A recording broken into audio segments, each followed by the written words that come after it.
It was fun. Yeah. So welcome to our seventh Mussar webinar for the year, Trust Bitachon.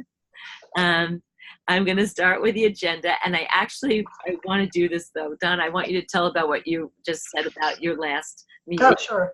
because we usually start off with that anyway. All right.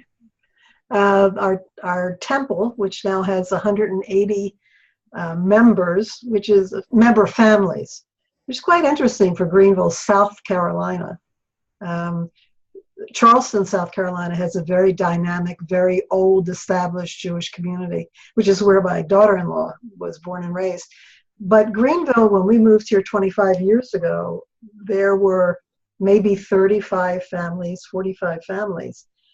It grew pretty quickly in a 2 or 3 year span, and we're very transient. We're Michelin Tire, BMW, Floor Daniel Engineering. A lot of national companies are here. So we'll get a couple of families, Jewish families, who join, and then in 2 years they're gone. It's very difficult having a transient community. We're a little bit more stable now, and this will be our 11th year.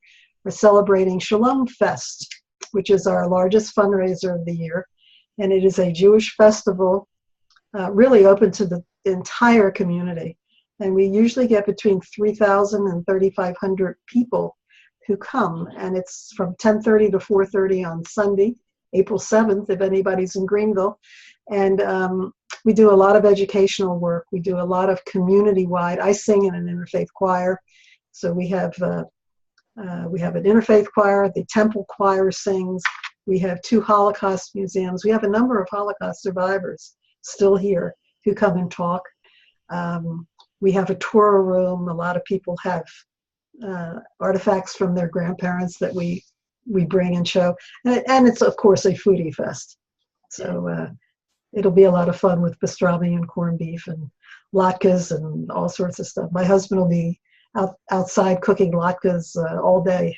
He comes home smelling. We take his clothes off and throw them away. It smells like oil. So it's a wonderful community. We have about 120 volunteers, and it's a lot of work, but it'll be fun. So one of the reasons I thought this would be a good thing to talk about is because we're talking about trust and bitachon, but we're also talking about Israel in this particular session. And one of the things that's very much in the news is a lot of anti-Zionist and anti-Israel sentiment. And what you're doing is a great example of reaching out to the community. And I think where there's more education, there's less prejudice. So I think you're right, and it's interesting. We have a new rabbi who's been here since July 1. Our previous rabbis were a little. It's hard to say. It's not fair.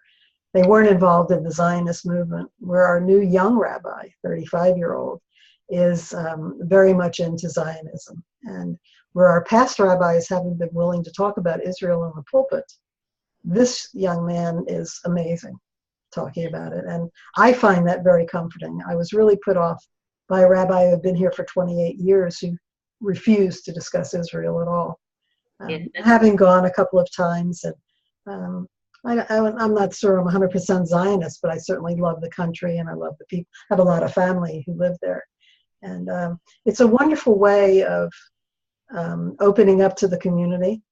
They're full of questions, and they're good questions. And this new rabbi is very involved with the very positive Muslim Jewish community here. And he did really great stuff right after the big rows that was going on recently. And he formed with a couple of Muslim leaders a wonderful, wonderful outdoor session. And it was very greatly attended. It was good. I think we have to reach out. that reminds me. So Chai Mitzvah has a new interfaith. Have you heard about In Good Faith? I think I did. So we were having a lot of, they don't even call them interfaith, they call them multi-faith groups. Mhm. We have a discussion guide. And if you or anybody who's watching the webinar is interested, go to our website, go to In Good Faith, and you can see that we will supply the book at no cost to anybody who forms a group, to the people in the group. And the discussion guide is downloadable. And it's very interesting. And there have been a few groups that have started, multi-faith groups, and it's a really nice way to talk about things that are important. the community. I will take a peek and certainly let Rabbi Rose know about it. I've given him 2 packets of the standard and the Mussar topics. I just gave them to him, and he's just still catching up and growing into his position, but he found it very interesting. So it'll be interesting. I'll take a peek and see. He's doing a Judaism 101 class right now. I would say 90% of the people are not Jewish, which is really wonderful. All right, that's great. Yeah. So I'm gonna skip on into our themes, because we can relate all of this to what we're talking about. Okay. When you were saying how your old rabbi didn't talk about Israel, there are rabbis who don't talk about God. When I was working for Melton, that's one of the things they said, that people in the 20th century were afraid to talk about God. And we're talking about this time, trust, bitachon. So we understand that trust in others and in ourselves is an important midah, but Jewish literature addresses the concept mostly in reference to God. So we're going to explore both the idea of trust in God and the idea of trust in ourselves, and how it plays out in Israel, and how we might combine a trust of something outside ourselves, like a trust in God, with a trust in ourselves and in others. And we'll see how Israel struggled with it, and how it played out in their Declaration of Independence, and also about how it plays out in America as well. So while we're doing this, we'll look at the themes. Trust in others and in ourselves is an important midah to cultivate. How might we combine a trust in God, something outside of ourselves, with a trust in ourselves and others? Israel struggled with the tension between faith and self-reliance, and the notion of trust in God plays out politically in the United States as well. It's interesting, I just discovered recently that in our Pledge of Allegiance, under God only was added like in 1954. I remember. Yeah, it's very interesting. Yeah. And it was difficult. We would stop, and the teacher would say, under God, because at that time in 54, I was probably in 6th or 7th grade. And, by that time, things were ingrained. Yeah. Yeah, it's interesting. That's very interesting. So along that line, here's a nice activity we might do to explore the whole God and God we trust.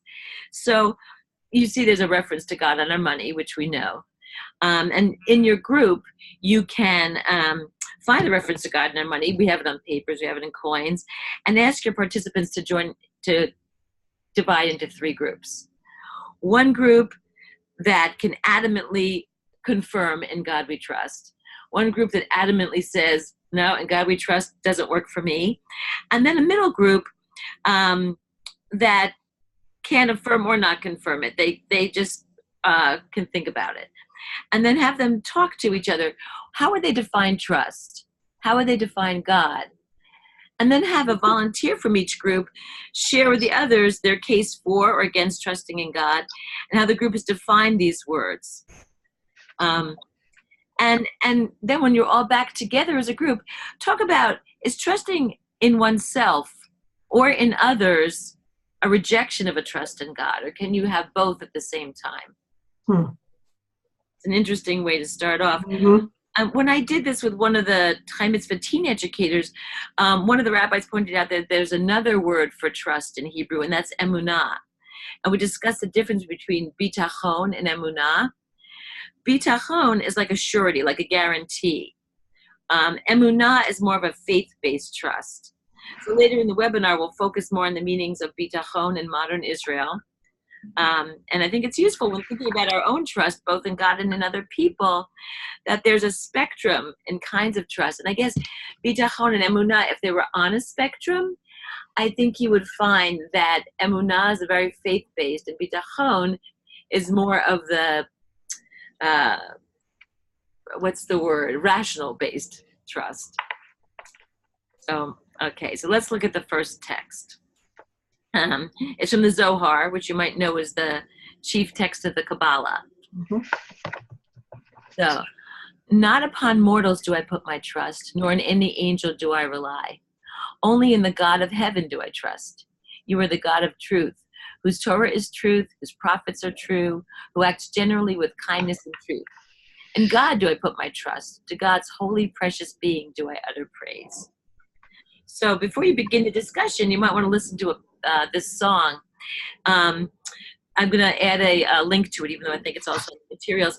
This passage from the Zohar is traditionally sung in its original Aramaic when moving the Torah from the Ark on Shabbat. And listen to it and see if you think the tune and the way it sounds it follows how you feel the meaning of the words would be. And let's also think about what we might discern from this text. Some of the questions we might ask are, what mortals do you put your trust in, if any? Maybe your spouse, your significant other, your family members, maybe members of your community, or what character traits are necessary to make someone trustworthy? When I think about this, I think there are people who are honest, but I might not put my trust in them because they just don't make good decisions. So it's a different kind of a trust. And what do you do when you trust someone? Does that mean you tell them your secrets? Does it mean you depend or rely on them? There are different things that trust in the relationship would mean. And that's something you might want to discuss when you talk about which character traits make a person trustworthy. And you could talk about whether your participants have or have had role models, or whether they feel that they are role models. And this discussion also might branch out into the news or celebrities or popular culture. Like, who do we find to be our role models, or who do we respect and why, and whether they deserve it or not? So those are some interesting questions. Another thing about this text, it drew its idea of trusting God from passages in the Bible. For example, it's better to trust in God than to put confidence in any prince. So how do your participants feel about this statement? Does it seem like people would believe in that today? And if so, which people? And if not, why? It's very interesting the way we have actors. We listen to them for advice on things that aren't acting. And some people may think this is valid. Some people may think that that makes no sense. I know which side you're on. I know which side I'm on. Yeah. All right. So that can in itself be an interesting conversation. For sure. Yeah. And if we look at the next text, I shall keep the eternal before me always. Shviti Hashem lenegdi tamid. So what you see down in the corner is a physical reminder of this. There's a Jewish ritual object called a shviti. You see it says the word shviti on it. It's a piece of art where you can focus on God's name so we can physically as well as spiritually keep God before us always. The pieces of scribal art are usually hung on the eastern wall facing Jerusalem of synagogues and homes to remind us that we're always standing in the presence of God. And you can ask your group members, do you see any visual reminders in your own life? The shviti you see here actually is in my home. It's not always on the eastern wall because my eastern wall it changes. Right, is that where I'm going. Right. But I do have it here. And we bought it in New Mexico, actually. And it reminds me to keep God before me always. And your group can also make a reminder of this kind. You could just even take like a piece of paper or an index card, and you can write Shviti Hashem lenegdi tamid, or you can write Mizrach or East. And we can some of our texts are inspirational, and they could write an inspirational text and just put it either on the eastern wall of their home or in a place they like to go just to feel like it's your spot you go to and you want to just feel relaxed. So that's something you can do. And some discussion ideas. While you have this, even whether you have one in your home or not, what does it mean to you to feel the eternal, to keep the eternal with you always? When I thought about it, I thought of two things. One is to use our Jewish tradition to make good decisions. And I think that's one. For students of Mussar, this verse is a reminder to emulate God, to make compassionate and holy choices. And then another interesting discussion you might have, was there ever a time you chose to do the right thing because you were aware of God? It's an interesting question. Yeah. And I was trying to think about it. I think in a lot of ways I do that on a small level sometimes. It'd be interesting to see what your participants think. Sometimes when I don't know what to do, I just think, what's the right thing to do? That exactly, and it's quite interesting. My husband and I are very, very different in our beliefs. In fact, he thinks he's agnostic, so it's quite interesting. Interesting to see This what. would be a very, very interesting topic because there is Shviti in the house, Oh, that's really nice. which I placed, and gee, the whole topic of trust is just so interesting to me. It is. It's a very interesting topic, and there's so many different layers of trust and different ways this can go. And trust in God. I have Orthodox relatives in Israel, and they're so not anxious because they really seem to believe the things that I say all the time. And I usually say them after things work out okay. Right. Things happen the way they're supposed to, and that there's a reason for everything. But I think they believe it on a level that, as a conservative Jew, I don't even know if that's in my DNA. I don't know if it was. It's a wonderful thing if you can feel that. I think there's a whole range of feelings. Yeah, I remember my grandparents using those types of thoughts and beliefs, which is really interesting because their backgrounds were just so amazing. My grandmother, well, all of my grandparents, three of them were from Russia. One was from South Africa. And, their involvement in organized religion, if there was such a thing, they lived in small groups. They were little ghettos for a while, and then some of them, those changed. And they had this innate belief in God, and God was going to take care of everything. And I wish they were here because now, as an adult who's gone through raising children, I would love to ask them, where does this come from? I think the parents just gave it to them and said, believe, everything will be okay. Right. I think as we have more control over physical things like antibiotics and other, I think we have more control, and that's a mixed bag because I think that you feel like there's more, and this is what we're talking about, bitachon versus emunah.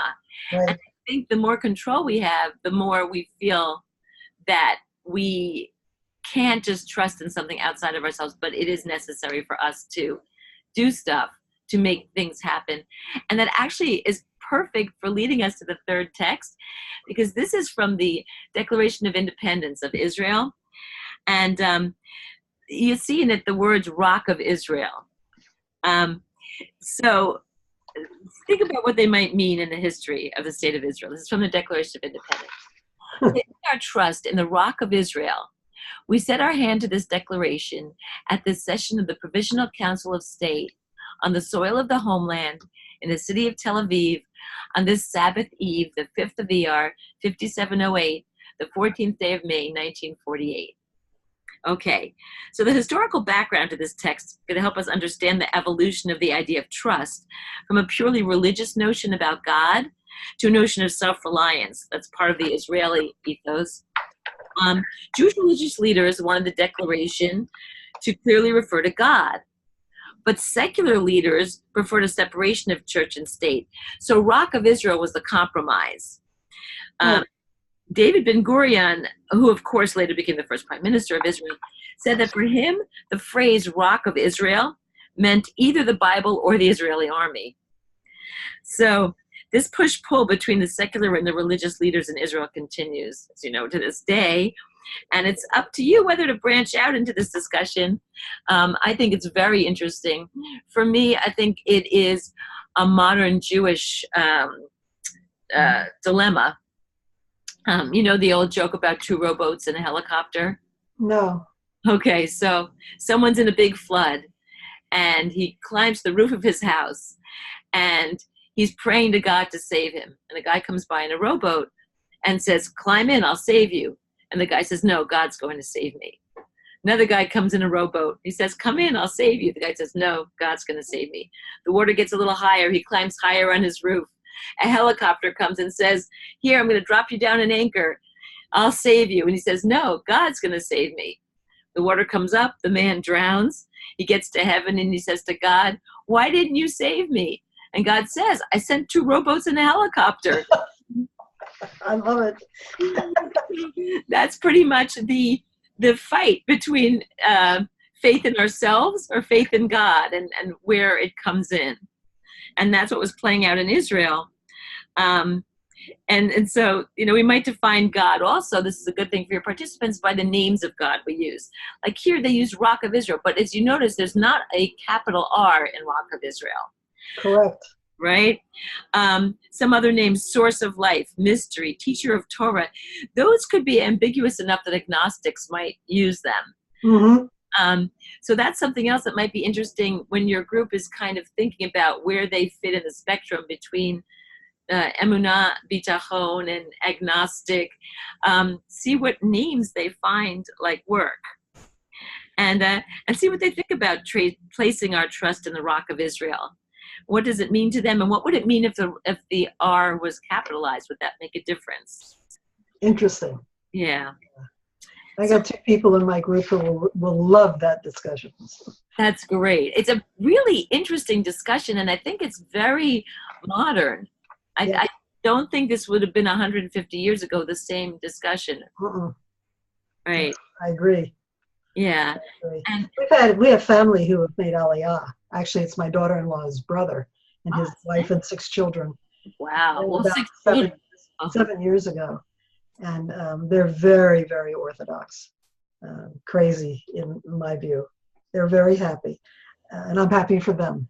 Right. That's important. But boy, to have this discussion with them would be quite interesting. It would be a totally different discussion. Oh, completely. Yeah, which is interesting, and it's good to hear everybody's views and see what they think.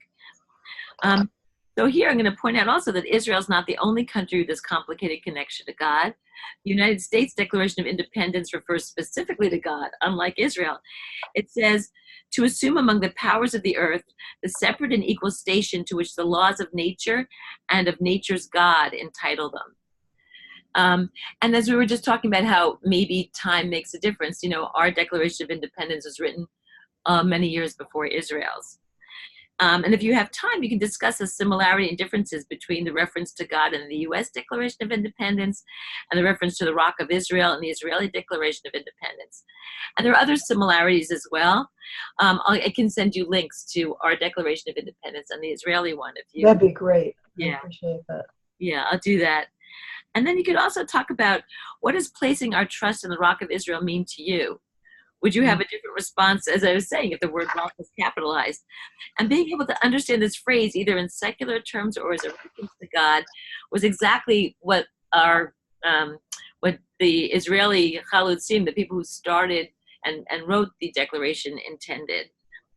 So, and also a little bit later we'll talk about the word bitachon. Actually, I'll do it now. It means security. It refers to the security checks you go through at the airport or to go into other public buildings in Israel, like shopping malls and cafes and post offices. The modern Hebrew uses words like warranty, insurance, and social security. They all use the same word. They use bitachon. Bet, tet, chet is the root. Misrad HaBitachon is the Ministry of Defense. Bitachon is also the warranty for an electrical appliance. Bituach refers to car or home insurance. And Bituach Leumi is a national social security. And if you say to someone betach, you're asking them if they're sure, but what you're asking them is whether they trust themselves. And it's interesting because I was talking to a friend of mine who was over for dinner last night. He's Israeli. And I told him that I was doing this webinar today, and it was about bitachon. And that to him just brought on security in the Gaza, and the whole conversation turned to that. I'm sure. So it's interesting to see what the word bitachon can bring up. We have started having armed security at all of our functions now. Yeah. Just so upsetting.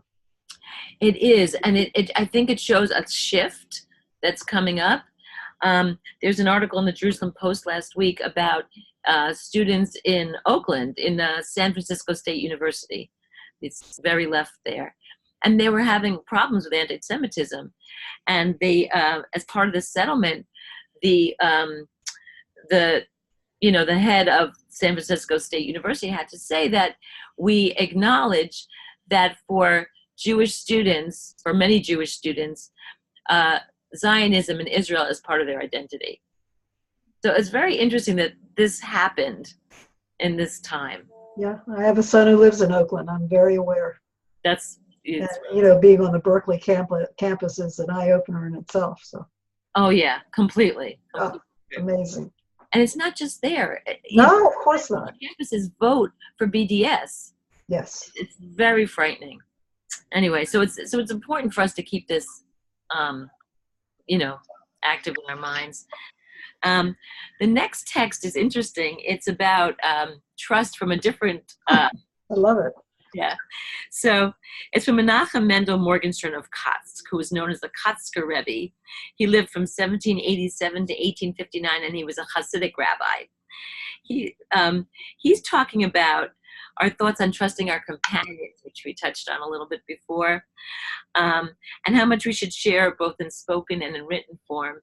And to me, the end of this also talks about the news or the fake news or how much we believe what's going on. Of course. Propaganda. So he says, all that is thought should not be said. All that is said should not be written. All that is written should not be published. And all that is published should not be read. I love it. I get it. So one of the things we can talk about is how do you decide when to speak and when to hold back? That's something I definitely need to work on. We all do. Yeah. How do you know what information to share, whether in spoken or written form? Especially now that we have texting and email, like this stuff never goes away and it is a legal document, which has worked very well for me when dealing with one of my daughter's landlords. But, that's something to think about. Is there a difference between a personal or professional level in terms of sharing information and feelings and thoughts, deciding when to hold back from sharing? And that's very interesting. I think because I'm in the Jewish world, we tend to share, and it's nice. I like that, that I don't feel there's something I have to hold back. And have you ever had a situation where you felt you should share more with professional colleagues or less with personal friends? Mm-hmm. So those are all great questions. I've learned over the years to be a really good listener. Mm-hmm. Something that you have to really develop because we all want to talk. And it's taken a long time, like 77 years. But sometimes I think being a good listener is a heck of a lot better. I think also being a very good listener also helps you to become someone who someone will trust. I think it helps build trust in a lot of ways. Yeah. To know that you're interested in someone, And I really like text 4. That's a good one. It is a good one. And then here, text 5 is also very interesting. It's from Hillel, which it says he did it in Pirkei Avot. So background on Hillel, he lived from 110 BCE to 10 AD. He was a famous Jewish religious leader, as everyone knows, and he was one of the most important figures in Jewish history. He's credited with the development of the Mishnah and the Talmud. And Pirkei Avot means ethics of the fathers. So it's a tractate of Mishnah that discusses the Torah's views on ethical behavior and interpersonal relationships. So that's where this comes in so well. Separate not thyself from the congregation. It reminds us just what we were talking about. I don't know how you sprung to this right away. Before trusting ourselves, we need to be aware of our surroundings and what others are thinking or feeling. So what is your personal thought process before you place trust in another? Oh boy, that's a loaded question. I try to get to know someone by listening, really, and watching people's actions. Completely. You have to, obviously I'd never say this out loud, but you have to prove to me that what you're saying, if you think it's the right thing to say, is what you really believe and feel. And we have a little situation in the temple right now, which is really difficult. There's a couple of couples who are yakking and they shouldn't be. Mm. That really turns me off. Yeah. Young couples who are new to the congregation. And yeah, you got to prove to me in your actions, not just your words. I think your actions are almost even more important than what you say. Right. Trust is developed over time. It's not something that you make on a split decision. That's Except for my 100-year-old mother who decides split exactly. I don't like her. I said, Mom, you don't even know her. I don't know. I don't like her. I said, okay. Maybe when we're 100, we'll see we have a little less time and we'll make our decisions faster. Maybe she's right. I don't know. I don't know. It's a riot. Yeah. So another thing that this text brings out is how do you decide, as you were saying, what point in a relationship to place your trust in someone? Yeah. How long have you known them? Takes time. Yeah. For me, anyhow. Yeah, I think for me too. I think for a lot of people, it doesn't mean you don't trust someone. It means you kind of take them with a grain of salt. Or you're going to think about it. Yeah, exactly. Yeah. So there's a Harvard Medical School study that found that social connections not only give us pleasure, they also influence our long-term health as much as adequate sleep, a good diet, and not smoking. That's how physically important good relationships are. Dozens of studies have shown that people who have satisfying relationships with their family and friends and their community are happier, have fewer health problems, and live longer. So that also goes to this, that you don't want to separate yourself from your congregation. But I think also, as you were saying earlier, being involved, volunteering, giving, that is going to make you healthier because that's a great way to be involved. Sure. I think you're sharing, I mean, it's part of, in my view, it's part of Judaism, is sharing and being involved. So very important to me. Right, and that's what we see in these Jewish texts. Right. And so there are different ways of sharing. Someone you trust to share your more difficult decisions, someone you can turn to for support, and so the question that goes with the text is, do you have someone? But the question that I'm adding is, are you someone? Because I think both of those things are very important. So important. Yeah. I have a little group of 3 ladies that I meet with for lunch every Monday. And very, very interesting. I'm the only Jew. There's a young lady who's here, a 60-year-old woman who's here because her husband is one of the big woohoos at BMW, German, from Munich. And one woman who was born and raised in Holland, and the other one is an American whose father was in the army, and they traveled all over the world. Very, very interesting. And now this is relationships going on 2 or 3 years.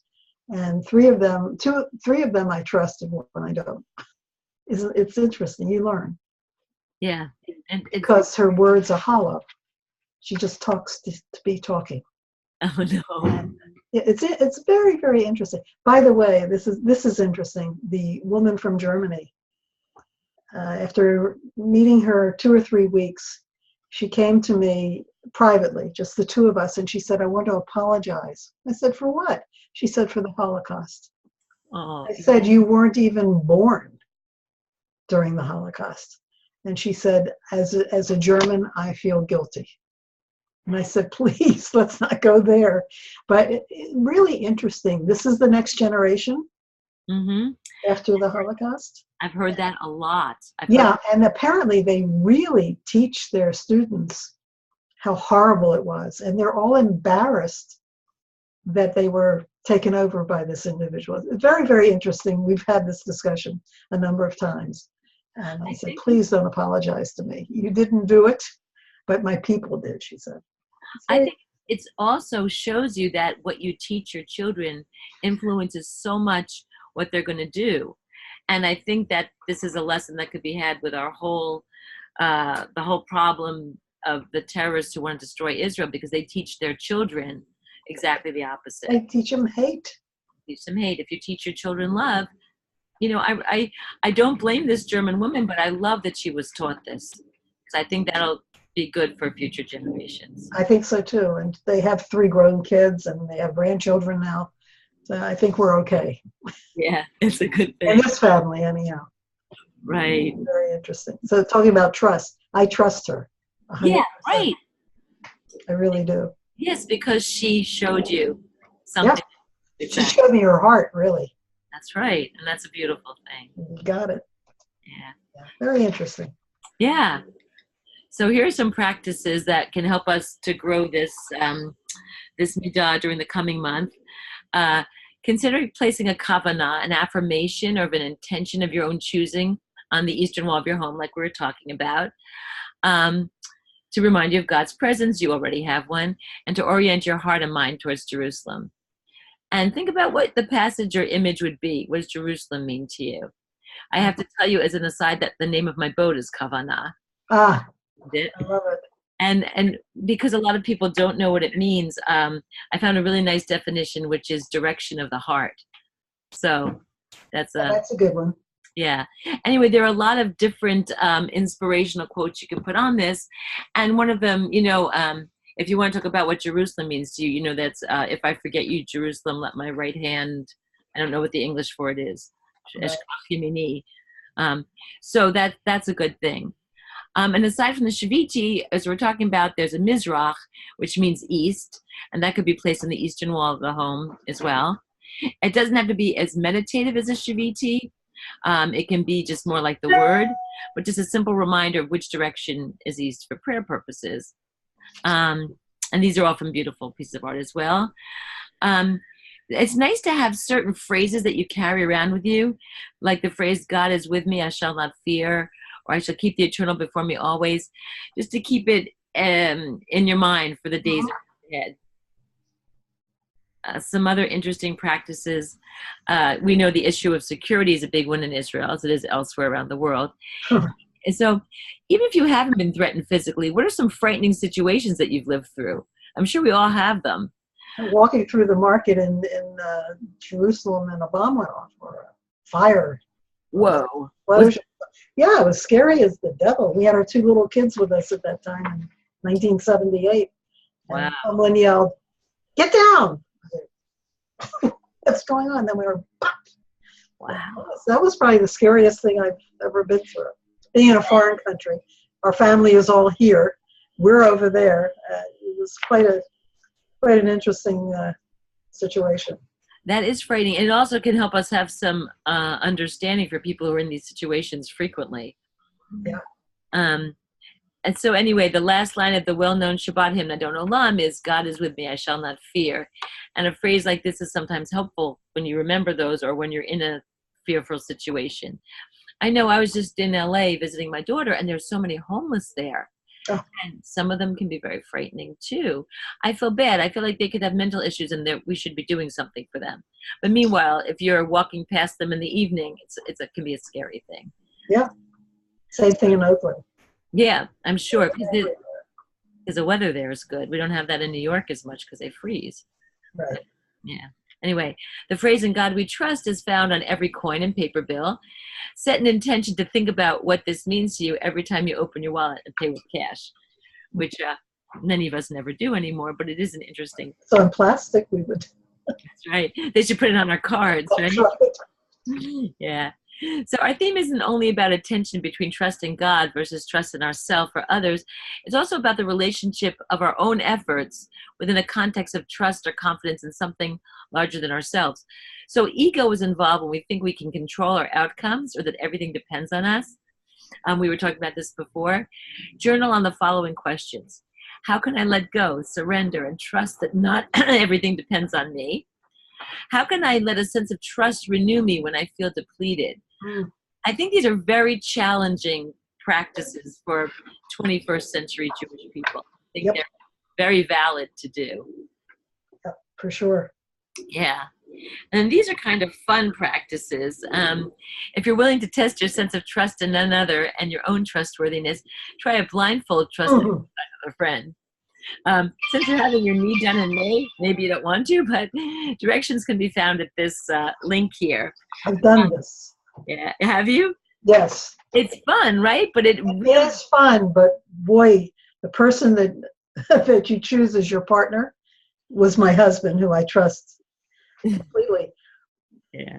But boy, you are really giving over a lot of us A personalities, a lot of control. Right. Exactly. It is something else. Yeah, it's interesting. It is. And then there's another one. It's called Willow in the Wind. That's where the willow leans and the group catches him or her. You start with a small lean and the lean gets bigger. So that's also, and in both cases, after you do it, you should talk about your own sense of trust in yourself and the other, because that's what you're exploring. It's interesting because even if you trust someone, you think you trust someone, this is like a really physical. Yeah. So it's interesting. Sure. Yeah, then we have some fun additional information. This phrase, "In God We Trust," was added to our currency in 1956. Although I think even during the Civil War, it was on our coins. But as we were talking about, Dwight D. Eisenhower pushed to have the phrase "under God" inserted into the Pledge of Allegiance. Yep. So at this link, you can read a little more about that. And there's a nice article, Contemplating a Shaviti. It includes spiritual guidance for using a Shaviti, for like staring at it and thinking. And we're reminded that prayer doesn't have to be done with words. Contemplating a visual image can be a prayerful and meditative process also. Very good. Yeah. A lot of good stuff in there. It's good stuff. This one, The Economy of Trust, Commerce with a Sense of Human Connection. It's a TED Talk it's excellent on ways that our economy can foster trust and dispel the stranger danger fear. Do we have that listed here, the TED Talk? Yeah, there's a link here. So so when I'll send this out as a PDF, and the links will be live. Perfect. Great. Yeah. And then there's this also interesting one, the Jewish perspective on trust. Is it ever permitted to betray someone's trust? What type of person should be trusted? Is being trustworthy a commandment? So you can hear from rabbis across the denominational spectrum on this. Mm-hmm. That's interesting. This one, Building a Holy Playground When Leaders Stop Controlling and Start Trusting. I didn't like this one as much, but you might find it interesting. It's about when your leader or your boss trusts you, trusts people and let them take more responsibility, and I think that's important. I don't know, I just didn't like, it wasn't as interesting to watch, but it is a good point. It's good to welcome the unexpected, be present, have a holy intention or a kavanah, and have emunah. And they called the building professional playground, but it was building a good work experience based on these things. And then this brings me to the personal reflections. On the back cover of every booklet, there are questions to focus your participants on what they're doing. So the questions are, does your social action project put you in a position where others put their trust in you? And how does your trust in yourself express your choice of independent projects?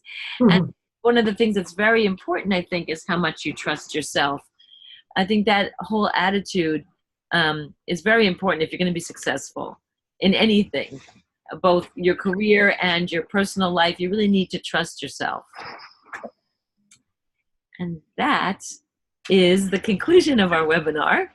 Great. And thank you so much. It's a very interesting conversation. It was a good one. Thank you. I think this will be a great conversation for our group, for sure. I'm sure it will be, and we'll hope to hear about it next time. I hope so. Have a wonderful day.